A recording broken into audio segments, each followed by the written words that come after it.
ये काल का लोक है, 21 ब्रह्मांड हैं इसके, और यहाँ का विधान है जन्म और मृत्यु सदा बनी रहेगी। जैसे कर्म करेगा वैसा ही फल आपको यहाँ मिलेगा 21 ब्रह्मांड में। आपने बुरे कर्म किए हैं तो बुरा फल भी भोगना ही पड़ेगा, अच्छे कर्म किए हैं तो अच्छा कर्म भी आपको मिलेगा ही मिलेगा। लेकिन जन्म और मृत्यु और ये कर्मों का भोग दंड आपको भोगना ही पड़ेगा और सदा इसका फेस करना पड़ेगा।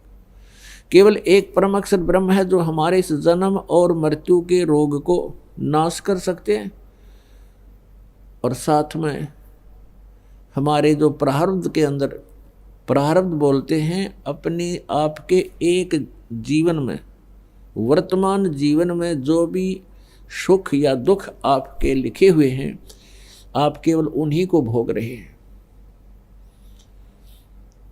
और केवल परम अक्षर ब्रह्म आपके इस प्रारब्ध में परिवर्तन कर सकते हैं, क्योंकि पुण्यों से सुख होता है और पापों से दुख होता है, संकट आते हैं। और यदि हमारे पाप ही समाप्त हो जाए प्रारब्ध वाले, तो हमें जीवन में सुख हो सकता है। जैसे किसी के पैर में कांटा लगा हो और कांटे के कारण दुख है और कांटा निकलते ही सुख हो जाएगा।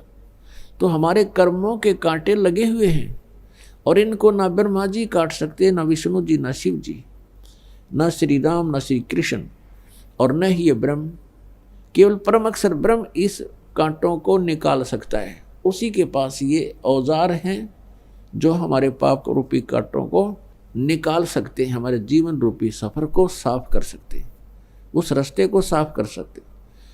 तो हम उस परम अक्षर ब्रह्म की भक्ति ना करके, हम उसके आगे अर्जी ना लगा के, हम उन भगवानों के सामने अर्जी लगाते रहे, उनकी स्तुति प्रार्थना भक्ति करते रहे, जो हमारे प्रारब्ध के या किसी संचित कर्म को वो नाश नहीं कर सकते,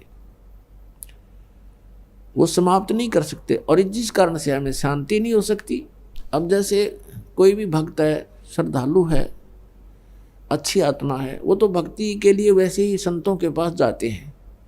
उनके पिछले संस्कार इतने अच्छे होते हैं कि वो भक्ति भगवान के बिना रह नहीं सकते, और वो चले जाते हैं संतों को तत्वदर्शी संत समझकर, और वहाँ जैसा भी उनको ज्ञान दे दिया जाता है, वो श्रद्धालु बिलीवर होते हैं, विश्वासी होते हैं। जो गुरुजी ने कहा वो करबद्ध हो करके और नतमस्तक हो करके स्वीकार करके और उसके ऊपर आरूढ़ हो जाते हैं। उनको पता नहीं कि ये नीम हकीम है, इसके पास सच साधना नहीं है, लेकिन वो उसको पूर्ण संत मानकर साधना करने लग जाते हैं, साधना करने लग जाते हैं। और जो दुखी होते हैं, वो दुख का नाश कराने के लिए, संकट निवारण के लिए भी संतों की ही तलाश करते हैं।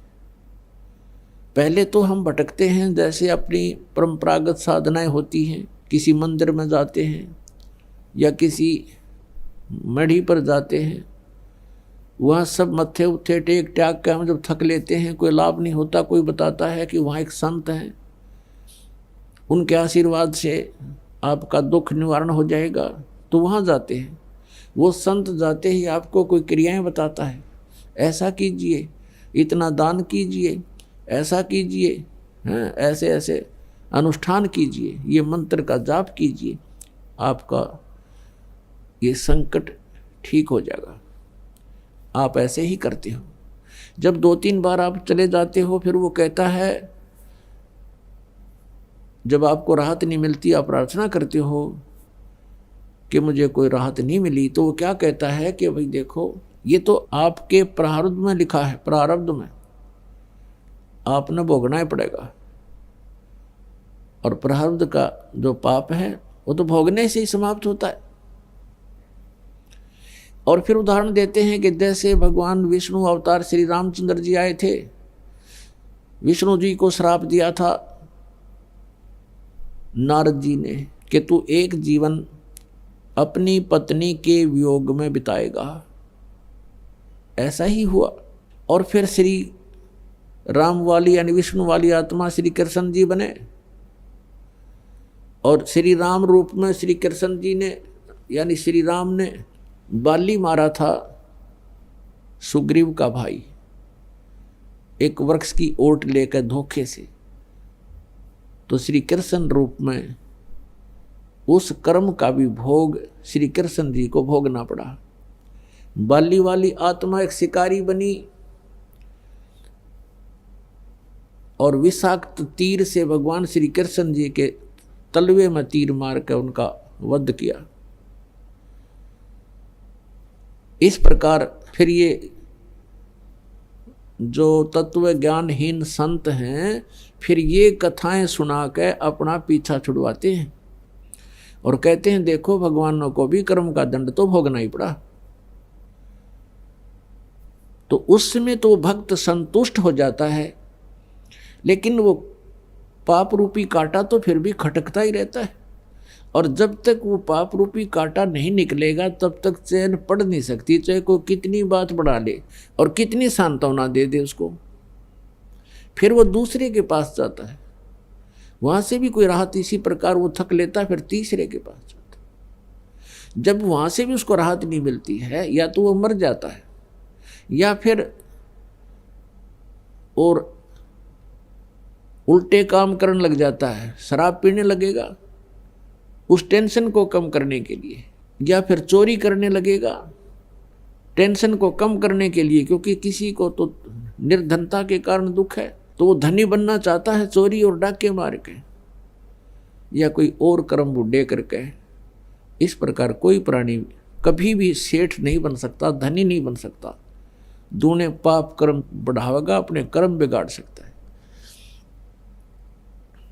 तो इसी कारण से पुण्यात्माओं आज पूरा मानव लगभग यानी 90% मानव की वृत्ति कति बिगड़ ली।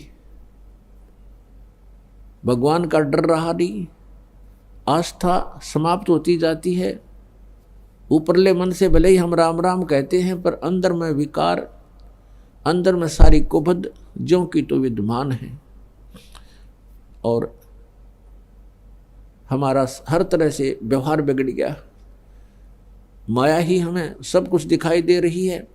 तो इसका कारण ये नकली संत हैं, ये तत्व ज्ञानहीन नीम हकीम जो संत गुरु बने बैठे हैं, ये मंडलेश्वर, ये इसका मुख्य कारण है। क्योंकि इन्होंने सदग्रंथों को समझा नहीं और हमारे को गलत रास्ता दे दिया। और श्रद्धालु गुरुजी के बताए अनुसार सिर धड़की बाजी लगा देता है, क्योंकि वो चाहता है कि मेरा कष्ट निवारण हो, मुझे जो टारगेटेड वस्तु मिले, मेरी उद्देशित वस्तु मिले। यही कारण था कि रावण को उसके नीम हकीम गुरु ने राक्षस बना दिया। रावण ब्राह्मण था और उनके गुरु से उन्होंने सब शिक्षाएं प्राप्त की। उन्होंने गुरुजी के आगे ये इच्छा रखी कि मैं राजा बनना चाहता हूं और सब सुविधाएं हो मेरे पास। तो रावण के गुरु ने बता दिया कि भगवान शिव, ये तमोगुण शिव, ये सर्वेश्वर है, महेश्वर है, मृत्युंजय है, कालज्य है और रिद्धि और सिद्धि के ये दाता हैं। ये आपको बहुत धन दे सकते हैं यदि ये प्रसन्न हो गए तो। और बताया कि वेदों में इसी की महिमा है। वेदों को प्रत्येक प्राणी सत्य मानता है और वेदों के आधार से कोई बताता है कि ये वेदों में ऐसा लिखा है, आप ऐसे कीजिए, तो हम उसको शास्त्र अनुकूल साधना जानकर करते हैं और करनी भी चाहिए। लेकिन वो नीम हकीम गुरु समझ नहीं सके कि वेदों में शिव और शंभु किसके लिए संबोधित है। अब वहां वेदों में जो शिव है वो परम अक्षर ब्रह्म की तरफ है और शंभु का अर्थ भी यही होता है, जो एक शंभु होता है, एक स्वयंभू होता है। स्वयंभू तो परमेश्वर जो कभी जन्म नहीं लेते वो स्वयंभू हैं, यानी स्वयं ही प्रकट है। और शंभु का अर्थ होता है जो सुखदायी भगवान हो। तो हम वेदों के अनुसार से जैसे अपने बच्चों के नाम लिख लेते हैं, रख लेते हैं, ऐसे ही इस काल के पुत्र तमोगुण शिव को भी हम उस परम अक्षर ब्रह्म की संज्ञा लेकर के संबोधित करने लगे इन नीम हकीम गुरुओं के कारण। तो रावण को बता दिया गया कि इसकी पूजा करने से और घोर तप करने से यह प्रसन्न होगा। अब जैसा भी गुरुजी ने बताया था, रावण ने सिर धड़की बाजी लगा दी। अपने भगवान शंकर को खुश करने के लिए यहां से गर्दन भी चढ़ा दी, यहां से काट के अपनी तलवार ऐसे मार के और चढ़ा दिया। तो जैसा कर्म करेगा उतना फल ये अवश्य देते हैं। तो भगवान शिव ने उसको वो शरीर उसका एज इट इज फिर कर दिया। ऐसे 10 बार उसने शीश दिए और 10 ही बार उसको जीवित कर दिया भगवान शिव ने। इतनी शक्ति इन भगवानों में है कि जब तक जीव के सांस हैं और इन परिस्थितियों में यदि कोई उसको ऐसा कुछ होता है तो ये उसको स्वस्थ कर सकते हैं। स्वस्थ का मतलब ये नहीं कि उसके जैसे कर्मदंड के कारण कोई रोग है तो रोग नाश नहीं ये कर सकते, वो भोगना ही पड़ेगा। सिर्फ ये है कि उसके निमित्त उन्होंने ये किया तो वो एज इट इज जैसे उसको जोड़ दिया। जैसे श्री कृष्ण जी और अर्जुन गए थे मोरध्वज राजा के घर, उनके पुत्र को आरे से चिरवा दिया, मृत्यु होगी, फिर उसको जीवित कर दिया क्योंकि उसके संस्कार थे, अवशेष थे उसके जीवन। लेकिन वही श्री कृष्ण अपने सगे भांजे अभिमन्यु को जीवित नहीं कर सके, जो महाभारत के युद्ध में चक्रव्यूह में मारा गया था। सुभद्रा रो रही थी, श्री कृष्ण रो रहे थे, यानी सुभद्रा श्री कृष्ण की बहन थी, वो जीवित नहीं कर सके क्योंकि अभिमन्यु की आयु इतनी ही थी, उसका प्रारब्ध भी इतना था, इसलिए वो कुछ भी परिवर्तन श्री कृष्ण अर्थात विष्णु नहीं कर सके। श्री कृष्ण यानी विष्णु और शिव और ब्रह्मा ये तीनों एक ही सतर के, एक ही जैसे शक्ति युक्त प्रभु हैं, इनमें कोई अंतर नहीं है, केवल इनके विभाग का अंतर है। जैसे एक तो गृह मंत्री हो, एक सैर सपाटा मंत्री हो, पर्यटक मंत्री, तो इनके विभागों में अंतर होने से उनकी जो है महिमा में फर्क हो जाता है आम व्यक्ति की दृष्टि में, लेकिन उनकी शक्ति में अंतर नहीं है, पोस्ट एक जैसी ही है। तो भगवान श्री शिव जी को परम अक्षर ब्रह्म मानकर, मृत्युंजय मानकर रावण ने भक्ति की और सिद्धि मांग ली, रिद्धि मांग ली। सिद्धि आकाश में उड़ जाना, रिद्धि धन मांग लिया, दे दिया धन खूब, इतना धन दे दिया कि सोने की लंका बना ली। रावण के राज्य में लंका की मंडियों में हीरे मोती ऐसे बिका करते थे जैसे करनाल की मंडी में धान बिके, ऐसे उसके व्यापार हुआ करते थे।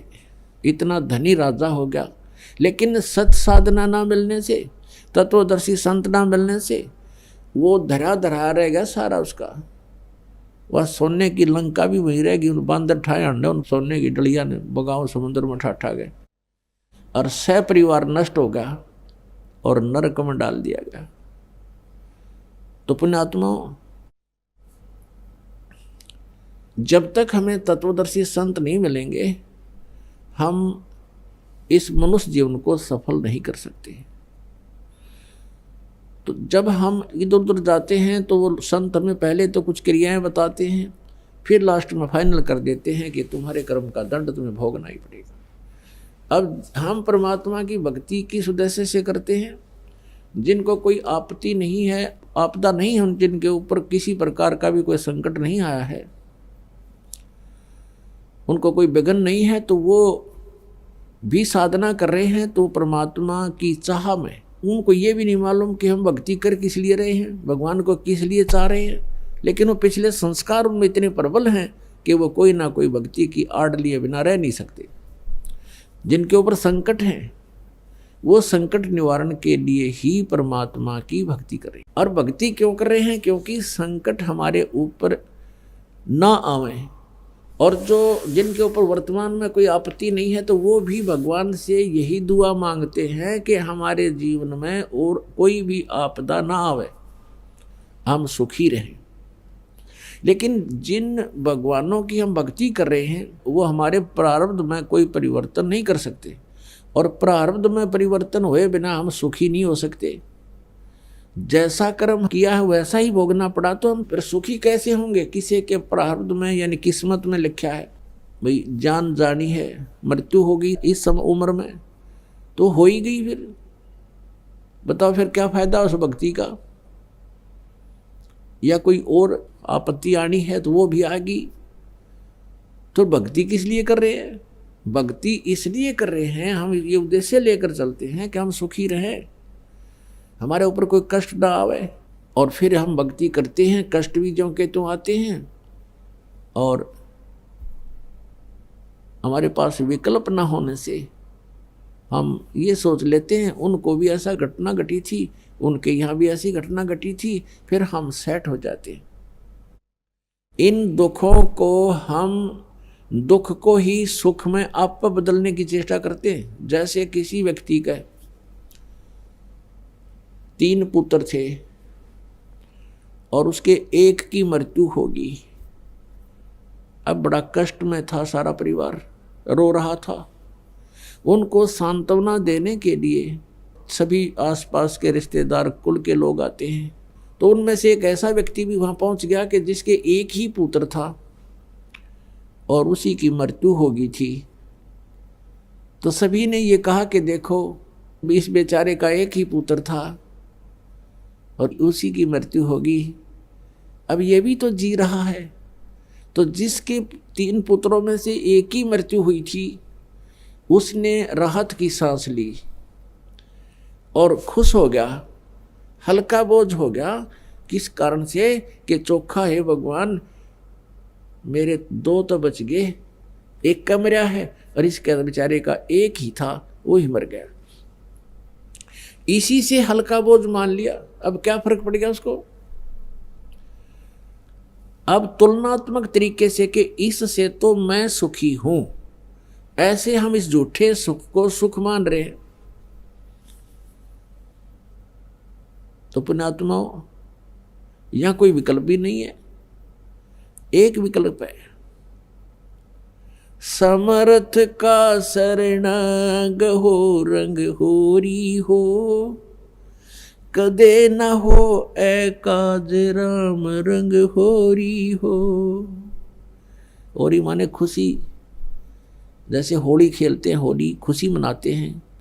कहते यहाँ अगर तुमने खुशी मनानी है तो समर्थ का शरणागत हो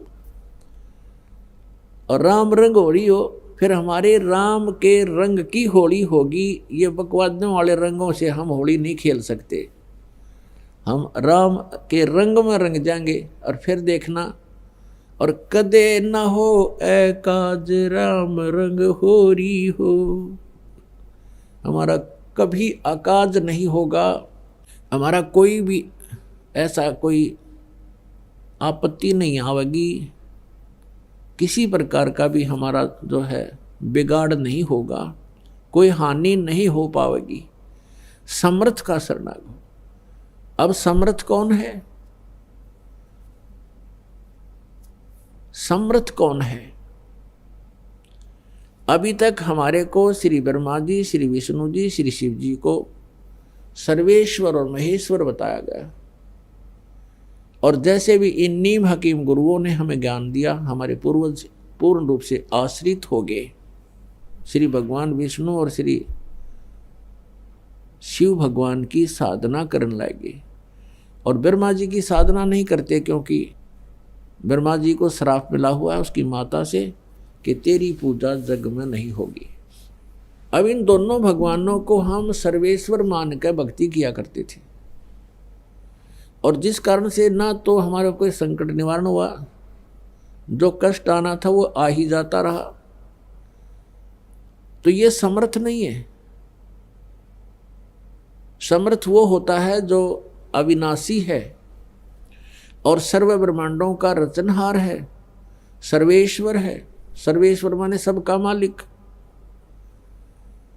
अब सबका मालिक कौन है?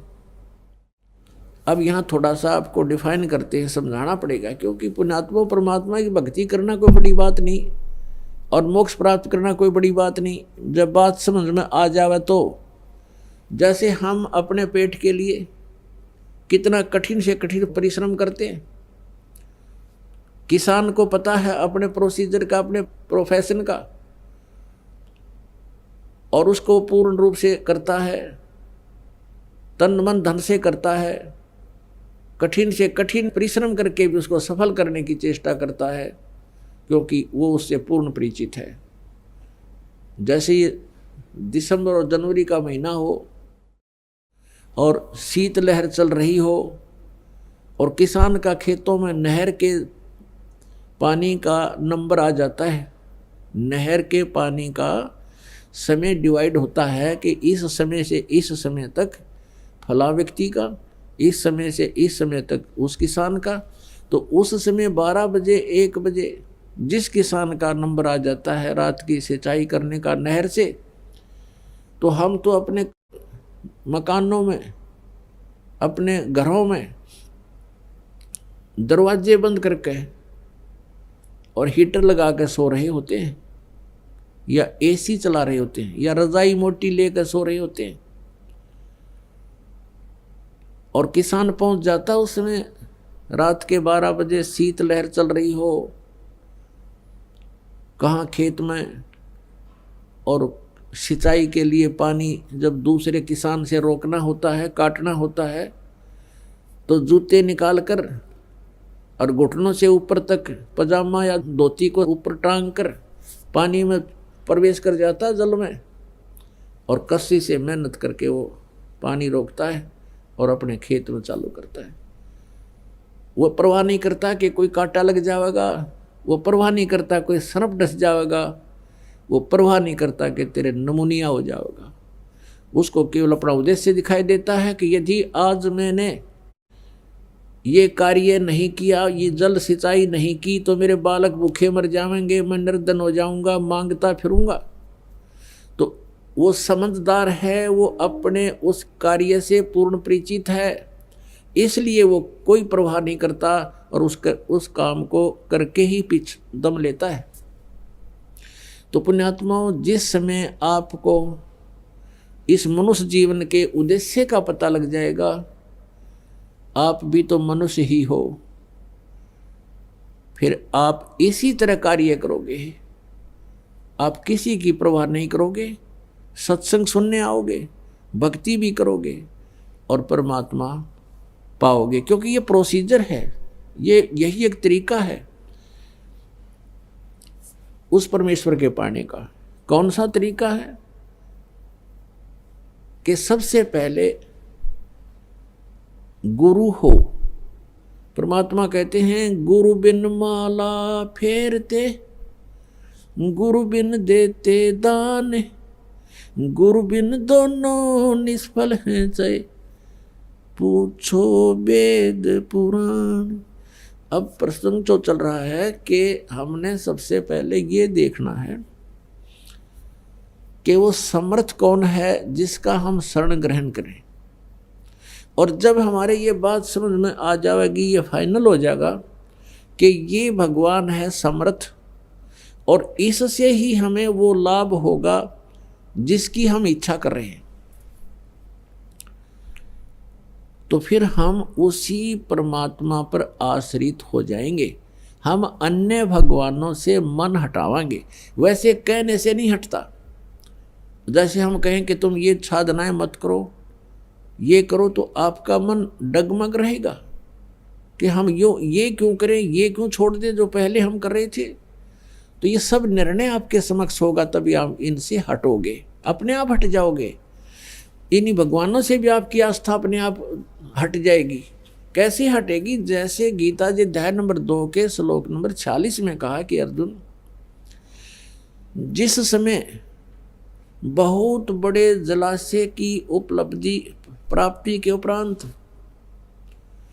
आपकी आस्था उस छोटे जलाशय में रह जाती है, ठीक इसी प्रकार उस परम अक्षर ब्रह्म, उस पूर्ण परमात्मा के गुणों से परिचित होने के उपरांत, उस तत्वदर्शी संत से ज्ञान सुनने के उपरांत, परम अक्षर ब्रह्म की महिमा से परिचित होने के उपरांत अन्य भगवानों में ऐसी ही आस्था आपकी रह जाएगी जैसे बहुत बड़े जलाशय की प्राप्ति के उपरांत छोटे तालाबों में आस्था रह जाती।